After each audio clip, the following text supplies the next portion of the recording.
je, je fais en sorte de comprendre ce qui m'arrive, ce qui m'est arrivé, ce qui va m'arriver encore, parce qu'on on n'est pas à l'abri des, des situations difficiles, hein.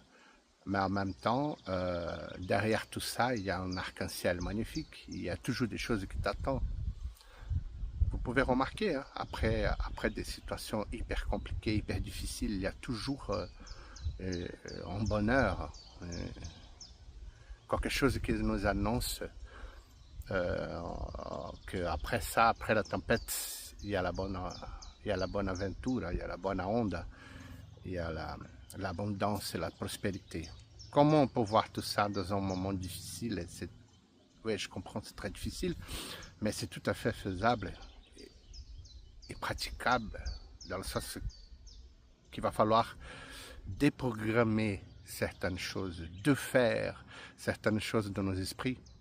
Et c'est ça que je propose dans ma méthode, tout ça. C'est une méthode thérapeutique, mais aussi initiatique, qui permet, pas le biais de la musique, c'est-à-dire pas dans le sens de musicien qui joue et qui fait des belles musiques, musique, thérapie, tout ça. Non, c'est quelque chose dans l'ordre intellectuel, très profonde, qui va toucher l'alchimie des mathématiques musicales.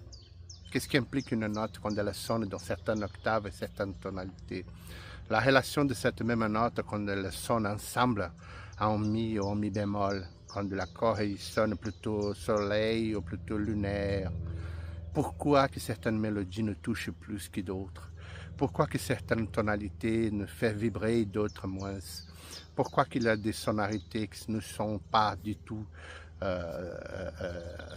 belles et d'autres sont magnifiques? Pourquoi que certains rythmes nous prennent pour la zone du chakra bas et d'autres la zone du cœur et sur l'aspect mélodique divin que ça vient sur la tête, etc. L'histoire de la Kundalini, tout ce qui implique les énergies vitales qui sont reliées aux 7 chakras.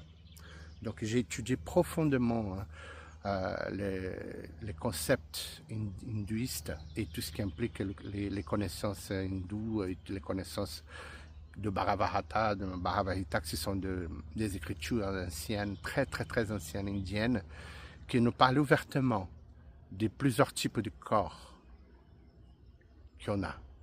Le corps biologique, c'est un, mais il y a 7 de plus. Et c'est cette conception-là qui a, grâce à la mécanique quantique, à ce moment, ça devient très clair qu'il existe. Et c'est plus réel que la résistance en tant que telle, parce que selon les études de la holographie et des fractales de cette réalité, parce qu'elle a constitué des vibrations condensées. D'accord? Notre corps biologique, c'est une vibration, mais condensée, qui vibre une très haute vibration, et ça devient de la matière. Mais dans le monde spirituel, c'est au contraire, c'est dans les fréquences très graves qui s'y étalent. Donc les sinusoïdes, elles sont plus longues. Wow, wow. Et c'est ça qui permet d'avoir, entre guillemets, le monde spirituel et la création de l'univers comme un tout.